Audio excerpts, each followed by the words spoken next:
शिमला नगर निगम की मासिक बैठक का आयोजन। बैठक में प्रॉपर्टी टैक्स बढ़ाने का प्रस्ताव, बीजेपी ने जताया ऐतराज। धर्मशाला में हिमालय रहनुमा कॉन्क्लेव का आयोजन। कई बीमारियों से डॉक्टरों को करवाया जाएगा अवगत। विशेषज्ञों ने की जोड़ों के दर्द के लेकर चर्चा। नालागढ़ में स्टाफ कर्मियों को दिया गया टर्मिनेट नोटिस। कर्मचारियों पर मंडरा रहा बेरोजगारी का खतरा। मंडी में गांधी भवन ट्रस्ट ने लिया अध्ययन केंद्र खोलने का निर्णय। बच्चों के लिए निःशुल्क अध्ययन केंद्र खोलने का लिया जाएगा फैसला। और नाहन में मेडिकल कॉलेज में छात्रों ने किया प्रदर्शन। नेशनल एग्जिट टेस्ट लागू करने का जताया विरोध।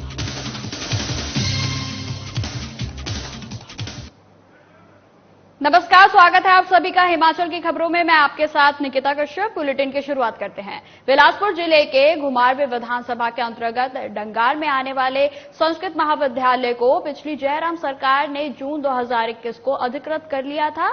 उसको वर्तमान सरकार के द्वारा इसकी अधिसूचना रद्द करके स्थानीय विधानसभा के लोगों के साथ बहुत बड़ा अन्याय किया है। वहीं आपको बता दें, यह बात पूर्व मंत्री राजेंद्र गर्ग ने घुमारवीं में पत्रकारों को संबोधित करते हुए कही। उन्होंने कहा कि 2 साल पहले यह कॉलेज निजी कमेटी के द्वारा ही चलाया जाता था। कमेटी के सदस्यों के अनुरोध पर इसे सरकार के द्वारा अपने अधीन किया गया था। उस समय संस्थान में 50 बच्चे शिक्षा ग्रहण कर रहे थे, लेकिन सरकारी अधिग्रहण के बाद इसमें 200 बच्चे हो गए थे, जिसकी अधिसूचना अब 2 वर्ष के बाद कांग्रेस सरकार ने रद्द कर एक बड़ा गैर जिम्मेदाराना काम किया है। हमारे विधानसभा चुनाव क्षेत्र के अंतर्गत डंगार स्थित संस्कृत कॉलेज, जिसका लगभग 2 वर्ष पहले सरकार के द्वारा अधिग्रहण किया गया था और एक सरकारी संस्कृत कॉलेज यहाँ घोषित हुआ था। उस समय यहाँ लगभग 50 के आसपास बच्चे इस संस्कृत कॉलेज में पढ़ते थे जब वो प्राइवेट संस्था चलाती थी। लेकिन जब से इसको सरकार ने अपने अधीन में लिया था, तब से यहाँ संख्या अब 200 से भी अधिक छात्रों की हो गई। लेकिन आश्चर्य है कि पिछले कल ही एक अधिसूचना आई जिसमें डंगार संस्कृत कॉलेज को सरकार का जो अधिग्रहण था उसमें उसको डिनोटिफाई कर दिया।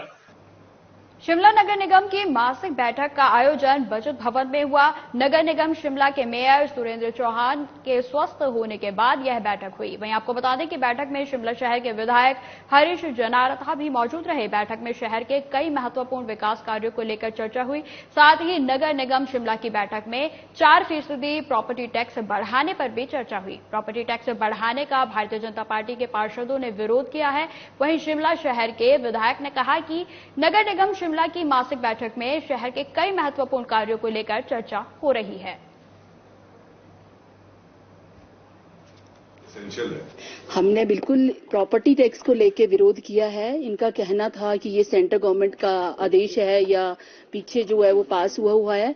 लेकिन जैसे कि मैं आपको बता दूं, हाउस में हमने बिल्कुल भारतीय जनता पार्टी के जितने 9 के 9 पार्षद हैं उन्होंने इस चीज का विरोध किया कि जनता के ऊपर अतिरिक्त बोझ ना डाला जाए, क्योंकि जनता जो है प्रॉपर्टी टैक्स दे रही है, बिजली टैक्स दे रही है, पानी टैक्स दे रही है, सफाई टैक्स दे रही है, कूड़ा कलेक्शन का आप जान रहे, सब हर तरह का टैक्स दे रही है। और हम ये चाहते हैं कि जो लोग टैक्स नहीं दे रहे हैं उनसे पहले उस टैक्स को कलेक्ट किया जाए। प्रॉपर्टी टैक्स का इशू आया था पिछले हाउस में, इसको हमने टाल दिया था। इसलिए टाला था क्योंकि पहले हम ये तो देखते कि कलेक्शन कितना शहर में होना है, और जो एक ये क्राइटेरिया है, जो ये अंडरस्टैंडिंग एक यूडी डिपार्टमेंट की साइन हुई है सेंटर गवर्नमेंट से, अगर हमारे को फंडिंग लानी है तो उनकी टर्म्स एंड कंडीशंस हमारे को फुलफिल करने बहुत जरूरी हो गए हैं। तो ये हाउस का प्रेरोगेटिव है, उन्होंने बढ़ाना चाहते हैं या नहीं बढ़ाना चाहते हैं, पर लेकिन अभी जो ग्रांट है अराउंड 40 करोड़ की ग्रांट अभी इसी प्रोजेक्ट के अंडर म्युनिसिपल कॉर्पोरेशन को यूडी के अंडर ये पैसा वहां पे लटका हुआ है। तो अगर उनका जो सेंटर गवर्नमेंट की जो पॉलिसी थी उसमें 10% बढ़ाने की पॉलिसी थी, पर 10% बढ़ाने के लिए जो क्राइटेरियाज है, I must appreciate the efforts of the municipal corporation कि वो उनके जो क्राइटेरिया है उसको वो एक्सीड कर चुके हैं। हिमाचल प्रदेश के धर्मशाला में हिमालय रहनुमा कॉन्क्लेव आयोजित किया जा रहा है। इंडियन मेडिकल एसोसिएशन से doctor Atul Gupta, Tanda childs specialist और विशेषज्ञ डॉक्टर अंशुल ने धर्मशाला में पत्रकारों से बातचीत करते हुए कहा कि रिम्टोलॉजी पर पहली बार कॉन्क्लेव किया जा रहा है, जिसमें गठिया और कई बीमारियों से डॉक्टरों को अवगत कराया जाएगा। उन्होंने कहा कि जोड़ों में दर्द आम समस्या है। जोड़ों में दर्द होने से जोड़े खराब हो जाते हैं, तो ऐसे में उन्हें समय पर इलाज मिल सके, इसके लिए प्रयास किए जा रहे हैं। होते हैं उससे क्योंकि जोड़ों में सोजिश आती है और जोड़ खराब हो जाते हैं, जिसको हम कहते हैं गठिया। तो हमारा मकसद ये होता है कि गठिया का इलाज टाइम पे किया जाए, जिससे कि जोड़ों के खराब ना हो। आपने कई लोगों को देखा होगा, कई लेडीज में देखा होगा, जेंट्स को देखा होगा कि जिनके हाथ पैर टेढ़े हो जाते हैं 25-30 साल की उम्र के, और फिर उनको जिंदगी भर उनको अपनी जॉब छोड़नी पड़ती है, उनकी शादी नहीं हो पाती है। कई लोगों को अपने कुछ कमा नहीं पाते हैं, वो उनकी सारी की सारी जिंदगी तबाह हो जाती है। तो मैं ये देखता हूँ हिमाचल में ये जो रोग हैं बड़े आम हैं और कई लोगों की जिंदगी से बर्बाद हो जाती है। इसमें हम एक्सपेक्ट कर रहे हैं, जो हमने IMA धर्मशाला के थ्रू इसे जो कर रहे हैं, तो हमारे अपने 100 मेंबर्स के आसपास हैं। और इसके अलावा जो है हमने मेडिकल कॉलेज और डिफरेंट जो इवन जैसे चंबा, हमीरपुर, मंडी और शिमला, ये इवन नाहन, यहाँ से भी काफी डॉक्टर्स हमारे साथ ज्वाइन करेंगे। जो लोग ज्वाइन नहीं कर सकते, हम कोशिश करेंगे उनको ऑनलाइन ये फैसिलिटी प्रोवाइड करें, क्योंकि सब लोगों के लिए पॉसिबल नहीं होता इन पर्सन आना। तो कोशिश करेंगे तो ऑनलाइन सिस्टम से भी ये जो इन्फॉर्मेशन हम कल जो इसमें शेयर करेंगे तो सबके साथ हो।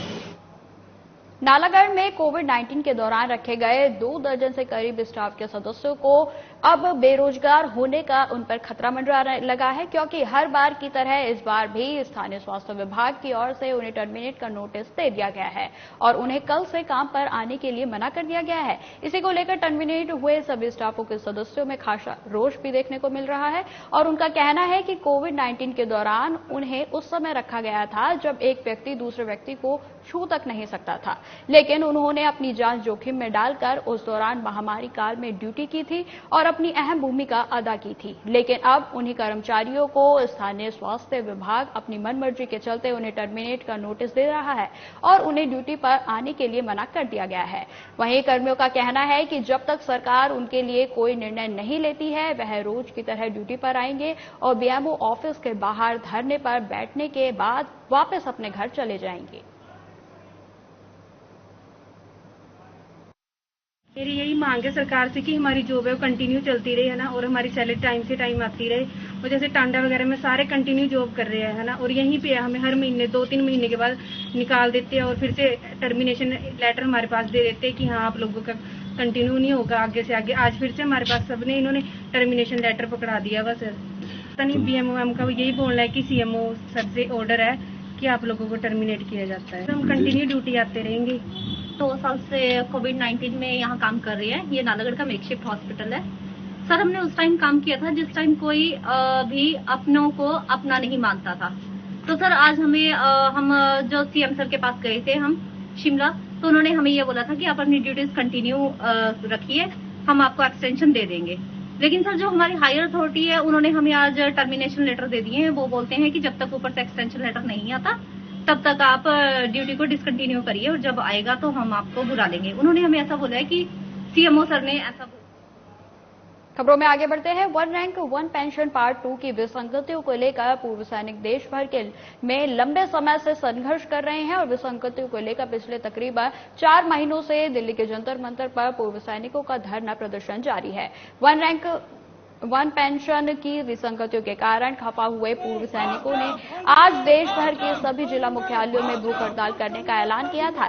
ऐलान के बाद हिमाचल प्रदेश में भी सभी जिला मुख्यालयों पर भूख हड़ताल की गई। इसी कड़ी में शिमला में भी जिला मुख्यालय के समीप CTO चौक पर पूर्व सैनिकों ने भूख हड़ताल कर अपना विरोध जताया। हड़ताल पर बैठे पूर्व सैनिक SK सहगल ने पत्रकारों से बातचीत करते हुए कहा कि आज हम मजबूर होकर यहाँ पर 1 दिन की भूख हड़ताल पर बैठे हैं।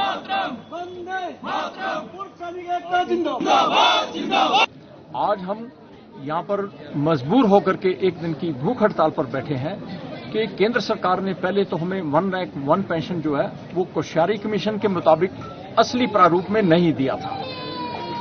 उसके बाद हमारे साथ दूसरी जो बेइंसाफी हुई कि 2 साल बाद OROP जो है ये रिवाइज करना चाहिए था, जो केंद्र सरकार ने 2 साल बाद रिवाइज नहीं किया, 5 साल बाद रिवाइज किया।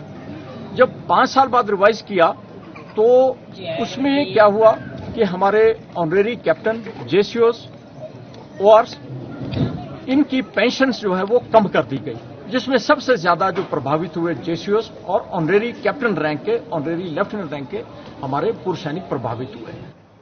मंडी जिला पुस्तकालय में निरंतर बढ़ रहे पाठकों की तादाद को लेकर अब गांधी भवन ट्रस्ट ने गांधी भवन में ही बच्चों के लिए निःशुल्क अध्ययन केंद्र खोलने का फैसला लिया है, जिसका उद्घाटन सोमवार को किया जाएगा। वहीं आपको बता दें कि गांधी भवन ट्रस्ट की अध्यक्षा कृष्णा टंडन ने बताया कि जिला पुस्तकालय में बच्चों को बैठने में समस्या हो रही थी, तो इस कारण बच्चों की पढ़ाई प्रभावित हो रही थी। इसको देखते हुए गांधी भवन ट्रस्ट ने निर्णय लिया है कि गांधी भवन में ही एक अध्ययन केंद्र खोला जाएगा, जिसमें बच्चे आराम से ध्यान लगाकर बैठ सकेंगे।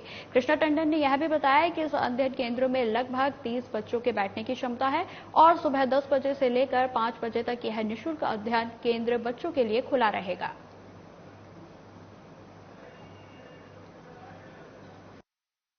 गांधी भवन मैनेजमेंट कमेटी द्वारा सोमवार को हम अध्ययन केंद्र बच्चों के लिए खोल रहे हैं।